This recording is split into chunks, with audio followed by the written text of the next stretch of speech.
everybody. Thank you again for coming. It's my pleasure today to introduce Mayor Hardin. I'm going to go on a scavenger hunt for my hidden fat at BLU later, so anybody want to join me? We're going to be over on commercial later. But it's so wonderful to see so many friendly faces here. I saw Tracy Miller from Miller Construction, Evie from the Chamber. I saw Jeannie McIntyre, who's the Economic Development for Pompano Beach. We're here in Pompano celebrating you. Mayor Hardin, thank you for being here. Maggie Gunther is our chair for Terraform. She's unable to be here tonight, and I'm here in her behalf. But Commissioner Carter, well, former Commissioner Carter from the city of Coral Springs. So without further ado, it's my pleasure tonight to introduce you all to Mayor Hardin. First elected on November 6, 2018, Mayor Hardin was voted mayor of Pompano Beach, and he was first elected as city commissioner in 1998 for a 2-year term. He was once again elected in 2007 and has served continuously since his return to office. Thank you for your service. Mayor Hardin has been a part of our community since first arriving in Pompano Beach in 1963.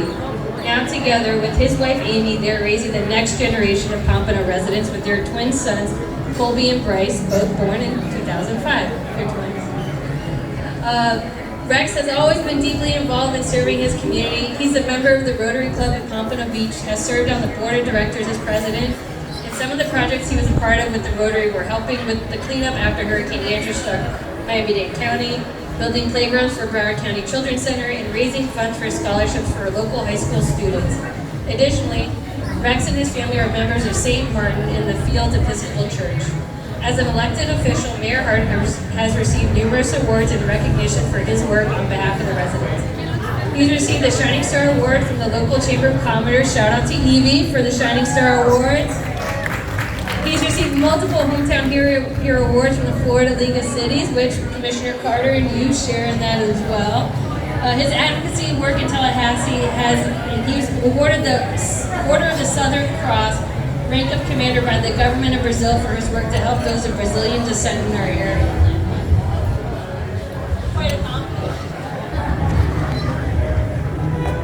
Mayor Hardin has served on a number of committees for the Broward League of Cities and helped craft solutions to issues that impact all of the cities of Broward County, resulting in millions of dollars flowing directly to the cities from federal funding.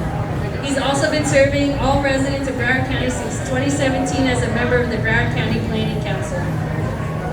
Mayor Hardin is president of Dynamos of Pompano Beach, which is an organization that holds a weekly recreational program for developmentally disabled kids and adults. He's a member of the Broward 100 Club, which helps fund support families of fallen police officers and firefighters. Additionally, Hardin serves as president of the Sybil McDougald House Preservation Society when the house was moved from North Dixie Highway to its current location at Northeast 10th Street. And professionally, in his free time, Mayor Hardin is a licensed realtor with Location Real Estate based in Pompano Beach, helping both buyers and sellers of residential and commercial properties reach their goals. Additionally, he handles printing services for selected clients through Cypress Printing Center, a printing business which he has owned and operated since 1984. Mayor Hardin, I don't know how you had time to be here today, but thank you for being here. So without further ado, Mayor Hardin. Thank you so much, appreciate that, thank you. Okay, after all that, who wants to go home now? Seriously. Thank you all for being here. I appreciate the opportunity to, of course, share a little bit about Pompano Beach and what's going on here. You know, as I was listening to my bio, I said to Juliana, I said, you could have cut that down considerably. I didn't mean to read the whole thing, but that's okay. Now listen, Pompano Beach. As you heard, I've been here since 1963. I know some of you have been here a long time also. Oh, before I go any further though, I got to interrupt and just recognize once again Joy Carter. Joy, thank you for your service, former City Commissioner Coral Springs. Yeah, so also I've got to give a big shout out to our Planning and Zoning Board member, Carrie Ann Corley over here. She's also running for City Commission at this point in time here in Pompano Beach. So thank you for your service, Carrie Ann. We're getting back to it. I've been here since '63. I've seen a lot of things change in Pompano Beach over the years. And I'll go back to about 1996. I was already active in my Rotary Club. I was active in the community. I had a storefront printing center at that point in time. So people used to walk into my shop and talk to me about issues because they knew that I was in the Rotary Club and they knew that I was active in the community. So people would walk in and say, what's going on? What's happening here? What's happening there? And I tried to fill them in as much as I possibly could.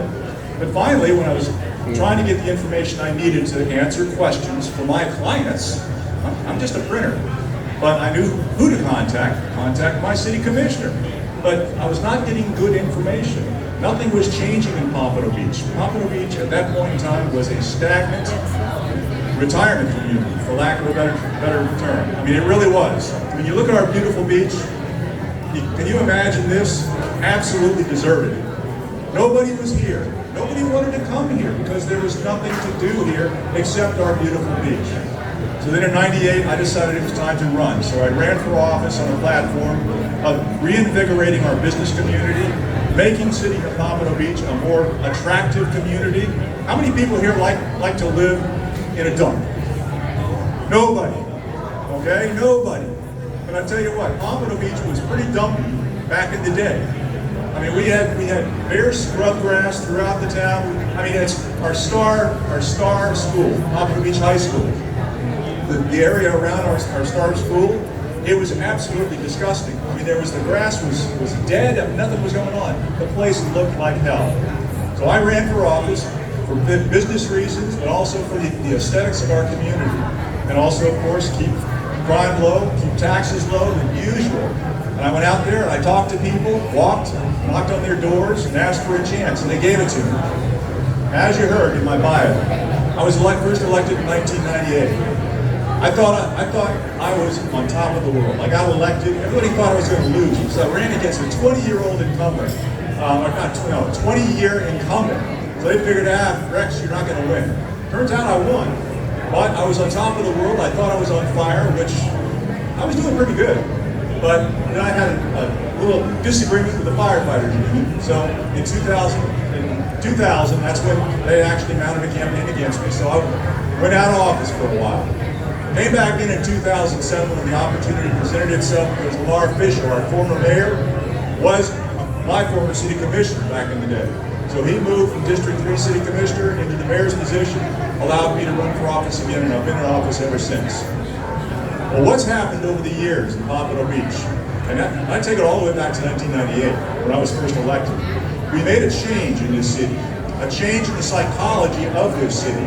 We no longer were going to settle for being a second-class community, for being run down, for having bad business opportunities, not treating the business community with the respect they deserve. After all, the business community is really what runs a community. Without jobs, without invigoration from the outside industry, I tell you what, a community dies. And anybody who knows anything about being a public official better realize that. You need to treat the business community right. So starting in '98, when I was first elected, that message from Pompano Beach really did change. But it took a long time. Trust me. You know, it's an old saying. It takes forever to get anything done in government. And it really does. Now there's good reasons for that on the one hand, because you don't want your government to move too fast, because it will make some mistakes doing that. But man, it is like the ice age trying to get anything done in government. So it takes a long time to change that steamship, that aircraft carrier. You've got to keep pushing to try and change the direction of that aircraft carrier to get something done. We kept pushing. When I got back in office, we had the right people in office, and I got reelected, and we pushed and pushed and pushed.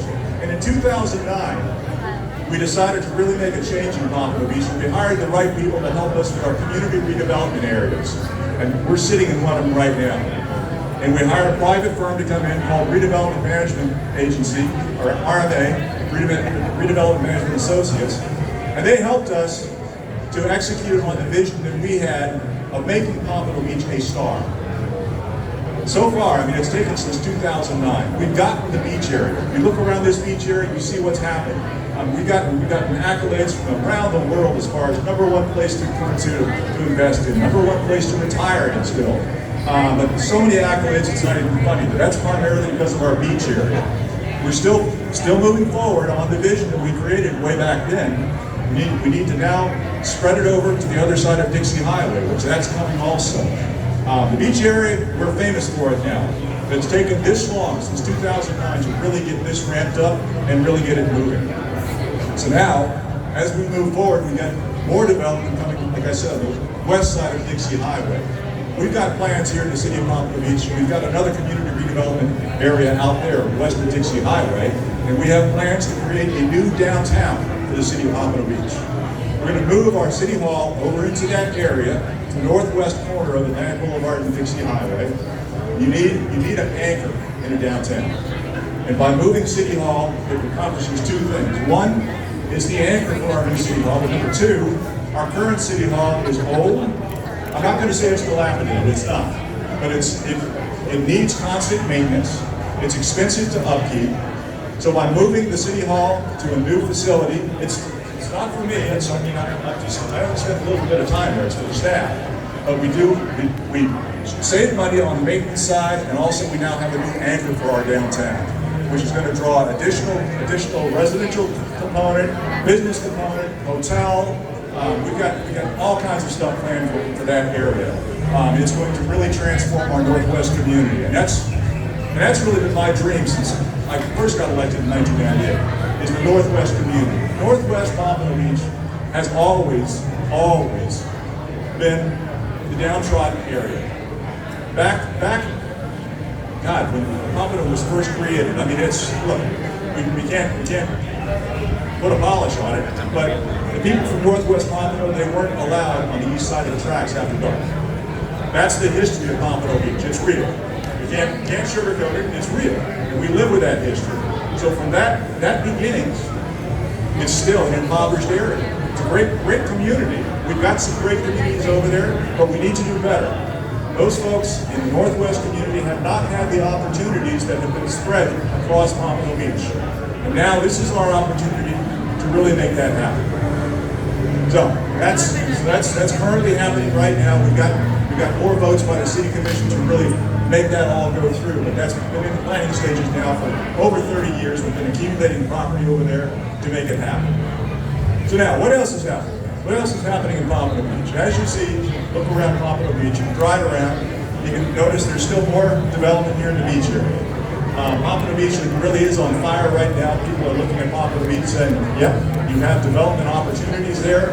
It's still reasonably priced in comparison to other communities. So we still have a lot of development pressures. We're doing everything we can to try and manage that development, not turn it off, because no, we still need to grow, we still need to have new development. It helps with the tax base, also it just produces dollars, gives people some place to live. But we do want to control the development and also manage the traffic. People always say, where are you going to put the cars? And that's true. Look, growth brings problems. It does. But without growth, you wither on the vine. Pompano Beach still has a lot of growth in store for it, and that's because we live in paradise here in South Florida, folks. What's happened here in South Florida in the recent decade, I don't know, 10 years, 5 years really specifically, is everybody still wants to move to Southeast Florida, but we don't have enough housing for it. So what's happened? Well, housing is shot through the roof. Everybody who owns property now, their property is worth a lot more money, which is great. But I tell you what, there's people who work in this restaurant. They still need someplace to live. And they can't afford to go out and pay $500,000, $750,000 for someplace to live. So we need to have additional residential units coming on board, which we're planning for that. We're planning for that here. We're also planning for that in the Northwest community and all across Pompano Beach. Affordable housing. Pompano Beach actually is the leader in affordable housing in Broward County, with the exception of Fort Lauderdale. Fort Lauderdale is the only community that has more affordable housing units than Pompano Beach. And Fort Lauderdale is a much larger city. Affordable housing, critical problem. We need everybody to participate in that problem. That means every city across this county.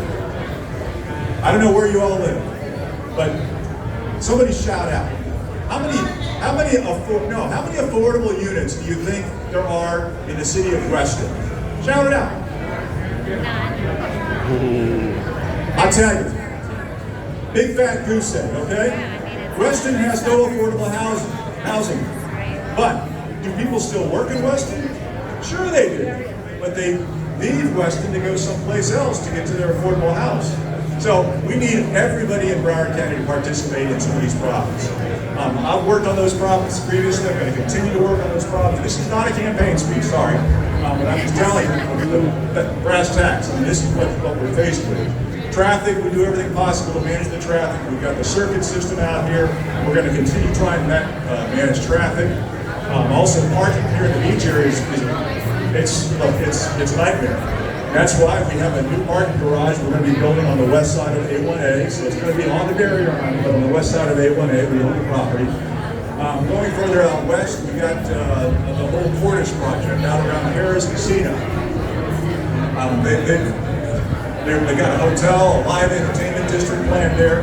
That's all private development, all private dollars. Nothing has nothing to do with it. They're also going to have, it looks like they're going to have a Costco out there. Of course, they've got the casino. They've got a residential component out there. Also, they've got some high-end industrial component. They already have some tenants in the industrial, which are very high-end. They've got great paying jobs. And that's Pompano Beach is fortunate because of what's going on, but also because of our industrial base. Pompano Beach really has I think it is the largest industrial base in Broward County. And what that does is that produces jobs for people who need those jobs, and good paying jobs. So we talk about affordable housing, the industrial component, that helps with that. I mean, there's just a lot of stuff going on in Pompano Beach. There really is. It's a fantastic place to live. Speaking of Weston, former Mayor Dan Sturm of Weston, he has told me no longer in office, but he told me numerous times while he was in office, and since I've seen him while he's out of office, he says, man, you guys are doing great. I go to Pompano Beach, I go to your beach area with my girlfriend, and I spend my dollars there. And I said, thank you, Mayor, I appreciate that. So that's kind of what's going on in Pompano Beach. It's a big overview of what's happening. A lot of large-scale projects on the horizon, a lot of stuff happening in the downtown. Any particular questions I can answer anybody has about anything Pompano Beach? Nope. Well, very good. You guys didn't come here to listen to the politicians. So thank you all. Appreciate you coming to Pompano Beach. Appreciate your interest in our city. If there's ever anything I can do personally to answer any questions or help in any way with anything, don't hesitate to reach out. I'm on the website. You can get my card. I've got my cell phone number on it. Pompano Beach is a great place to live and work and play. So come back soon. Thank you.